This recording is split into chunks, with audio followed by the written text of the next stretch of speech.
ದೂರಸಂಪರ್ಕ ಇಲಾಖೆ department of telecommunication ಈ ಒಂದು ಇಲಾಖೆಯಲ್ಲಿ ಖಾಲಿರುವಂತಹ ಹುದ್ದೆಗಳಿಗೆ ಅರ್ಜಿಯನ್ನು ಕರೆದಿದ್ದಾರೆ. ಹಾಗಾದರೆ ಎಷ್ಟು ಹುದ್ದೆಗಳಿಗೆ ಅರ್ಜಿಯನ್ನು ಕರೆದಿದ್ದಾರೆ, ಯಾವ ಹುದ್ದೆಗೆ ಅರ್ಜಿಯನ್ನು ಕರೆದಿದ್ದಾರೆ, ಎಜುಕೇಷನ್ ಏನು, ವಯೋಮಿತಿ ಏನಿರುತ್ತೆ, ವೇತನ ಏನಿರುತ್ತೆ, ಅಪ್ಲೈ ಮಾಡೋದು ಹೇಗೆ, ಸಂಪೂರ್ಣ ಮಾಹಿತಿಯನ್ನು ನಿಮಗೆ ತಿಳಿಸ್ಕೊಡ್ತೀನಿ. ವಿಡಿಯೋ ಸ್ಕಿಪ್ ಮಾಡ್ದಂಗೆ ಪೂರ್ತಿ ವಿಡಿಯೋವನ್ನು ನೋಡಿ. ವೀಕ್ಷಕರೇ, ದೂರಸಂಪರ್ಕ ಇಲಾಖೆ ಡಿಪಾರ್ಟ್ಮೆಂಟ್ ಆಫ್ ಟೆಲಿಕಮ್ಯುನಿಕೇಷನ್ ಈ ಒಂದು ಇಲಾಖೆಯಲ್ಲಿ ಖಾಲಿರುವಂತಹ ಹುದ್ದೆಗೆ ಅರ್ಜಿಯನ್ನು ಕರೆದಿದ್ದಾರೆ. ಹಾಗಾದರೆ ಎಷ್ಟು ಹುದ್ದೆಗಳು ಅಂತೇಳಿ ನಾವು ನೋಡಿದ್ರೆ ಒಂದು ಹುದ್ದೆಗೆ ಅರ್ಜಿಯನ್ನು ಕರೆದಿದ್ದಾರೆ. ಹಾಗಾದರೆ ಯಾವುದು ಅದು ಹುದ್ದೆ ಅಂತೇಳಿ ನಾವು ನೋಡಿದರೆ ಕನ್ಸಲ್ಟೆಂಟ್ ಅಂದರೆ ಸಲಹೆಗಾರ ಹುದ್ದೆಗೆ ಅರ್ಜಿಯನ್ನು ಕರೆದಿದ್ದಾರೆ. ಈ ಒಂದು ಹುದ್ದೆಗೆ ಯಾರು ಆಯ್ಕೆ ಆಗ್ತಾರೋ ಅವ್ರಿಗೆ ಜಾಬ್ ಲೊಕೇಶನ್ ಎಲ್ಲಿ ಅಂತೇಳಿ ನಾವು ನೋಡಿದ್ರೆ ಬೆಂಗಳೂರಿನಲ್ಲಿರುವ ದೂರಸಂಪರ್ಕ ಇಲಾಖೆಯಲ್ಲಿ ಒಂದು ಉದ್ಯೋಗವನ್ನು ನೀಡ್ತಾರೆ. ಅದೇ ರೀತಿ ಈ ಒಂದು ಹುದ್ದೆಗಳಿಗೆ ಸ್ಯಾಲ್ರಿ ಅಂದರೆ ಒಂದು ವೇತನ ಏನಿರುತ್ತೆ ಅಂಥೇಳಿ ದೂರಸಂಪರ್ಕ ಇಲಾಖೆಯ ಪ್ರಕಾರ ಈ ಹುದ್ದೆಗೆ ಎಷ್ಟು ವೇತನವನ್ನು ಕೊಡಬೇಕೋ ಅಷ್ಟು ಕೊಡ್ತೀವಿ ಅಂತೇಳಿ ಒಂದು ಮಾಹಿತಿಯನ್ನು ನೀಡಿದ್ದಾರೆ. ಆದರೆ ಎಷ್ಟು ಅಂತೇಳಿ ಒಂದು ಮಾಹಿತಿಯನ್ನು ನೀಡಿಲ್ಲ. ಎಜುಕೇಷನ್ನು ಸಹ ಈ ಒಂದು ಇಲಾಖೆಯ ಪ್ರಕಾರ ಎಜುಕೇಷನ್ ಇರಬೇಕು ಅಂತೇಳಿ ಒಂದು ಮಾಹಿತಿಯನ್ನು ಇವರು ನೀಡಿದ್ದಾರೆ. ಅದ್ರ ಬಗ್ಗೆಯೂ ಸಹ ಮಾಹಿತಿಯನ್ನು ನೀಡಿಲ್ಲ. ಅದೇ ರೀತಿ ಈ ಒಂದು ಹುದ್ದೆಗೆ 64 ವರ್ಷದೊಳಗಡೆ ಇರೋರು ಅರ್ಜಿಯನ್ನು ಸಲ್ಲಿಸಬಹುದಾಗಿರುತ್ತದೆ ಮತ್ತು ಈ ಹುದ್ದೆಗೆ ಒಂದು ಅನುಭವ ಇರುವಂಥವರು ಅರ್ಜಿಯನ್ನು ಹಾಕಬೇಕಾಗಿರುತ್ತದೆ.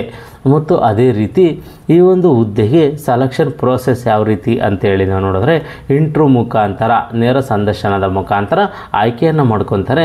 ಈ ಒಂದು ಹುದ್ದೆಗೆ ಅರ್ಜಿಯನ್ನು ಹೇಗೆ ಸಲ್ಲಿಸಬೇಕು ಅಂತೇಳಿ ನಾವು ನೋಡಿದ್ರೆ ಆಸಕ್ತ ಮತ್ತು ಅರ್ಹ ಅಭ್ಯರ್ಥಿಗಳು ನಿಗದಿತ ಅರ್ಜಿ ನಮೂನೆಯ ಮೂಲಕ ಆಫ್ಲೈನ್ ಮುಖಾಂತರ ಅರ್ಜಿಯನ್ನು ಸಲ್ಲಿಸಬಹುದಾಗಿರುತ್ತದೆ. ಒಂದು ಅಧಿಕೃತ ವೆಬ್ಸೈಟ್ಗೆ ಹೋದರೆ ಒಂದು ಅಪ್ಲಿಕೇಶನ್ ಸಿಗುತ್ತೆ. ಆ ಅಪ್ಲಿಕೇಶನ್ನ ಡೌನ್ಲೋಡ್ ಮಾಡಿಕೊಂಡು ಅದನ್ನೆಲ್ಲ ಫಿಲ್ ಮಾಡಿ ಅದಕ್ಕೆ ಸಂಬಂಧಪಟ್ಟ ದಾಖಲೆಗಳನ್ನೆಲ್ಲ ಅದಕ್ಕೆ ಅಟ್ಯಾಚ್ ಮಾಡಿ ಈ ಒಂದು ಅಡ್ರೆಸ್ಗೆ ನೀವು ಪೋಸ್ಟು ಅಥವಾ ಸ್ಪೀಡ್ ಪೋಸ್ಟು, ಕೊರಿಯರು ಅಥವಾ ಖುದ್ದಾಗಿ ಸಹ ದಾಖಲೆಗಳನ್ನು ಸಲ್ಲಿಸಬಹುದಾಗಿರುತ್ತದೆ. ಯಾವ ಅಡ್ರೆಸ್ಸು ಅಂತೇಳಿ ನಾವು ನೋಡೋದಾದರೆ DET SRDDG NCCS DOT ಕೊಠಡಿ ಸಂಖ್ಯೆ 301 3ನೇ ಮಹಡಿ, ನಗರ ದೂರವಾಣಿ ವಿನಿಮಯ ಕೇಂದ್ರ, ಸಂಪಂಗಿ ರಾಮನಗರ, ಬೆಂಗಳೂರು 560027. ಈ ಒಂದು ಅಡ್ರೆಸ್ಗೆ ನೀವು ಎಲ್ಲ ದಾಖಲೆಗಳಿಗೂ ಸ್ವಯಂ ಸಿಗ್ನೇಚರನ್ನು ಮಾಡಿ ಈ ಒಂದು ಅಡ್ರೆಸ್ಗೆ ಪೋಸ್ಟು, ಸ್ಪೀಡ್ ಪೋಸ್ಟು, ಕೊರಿಯರು ಅಥವಾ ಯಾವುದೇ ನೀವು ಖುದ್ದಾಗಿ ಸಹ ಈ ದಾಖಲೆಗಳನ್ನು ಅಲ್ಲಿಗೆ ತಲುಪಿಸಬೇಕಾಗಿರುತ್ತದೆ. ಈ ದಾಖಲೆಗಳನ್ನು ತಲುಪಿಸಲಿಕ್ಕೆ ಆರಂಭಿಕ ದಿನಾಂಕ ಯಾವುದು, ಕೊನೆಯ ದಿನಾಂಕ ಯಾವುದು ಅರ್ಜಿ ಹಾಕಲಿಕ್ಕೆ ಅಂತೇಳಿ ನಾವು ನೋಡಿದ್ರೆ 2/6/2025 ಆರಂಭಿಕ ದಿನಾಂಕವಾಗಿರುತ್ತದೆ. ಅರ್ಜಿ ಹಾಕಲಿಕ್ಕೆ ಕೊನೆಯ ದಿನಾಂಕ ಯಾವುದು ಅಂತೇಳಿ ನಾವು ನೋಡಿದ್ರೆ 30 ಜೂನ್ 2025, 30/6/2025 ಕೊನೆಯ ದಿನಾಂಕವಾಗಿರುತ್ತದೆ. ಈ ಒಂದು ಹುದ್ದೆಗಳ ಬಗ್ಗೆ ನಿಮ್ಗೆ ಹೆಚ್ಚಿನ ಮಾಹಿತಿ ಬೇಕು ಅಂತಂದರೆ ಅಧಿಕೃತ ವೆಬ್ಸೈಟ್ ಆದ DOT.gov.in ಈ ಒಂದು ವೆಬ್ಸೈಟ್ಗೆ ಹೋಗಿ ಹೆಚ್ಚಿನ ಮಾಹಿತಿಯನ್ನು ನೀವು ಪಡ್ಕೋಬೋದಾಗಿರುತ್ತದೆ.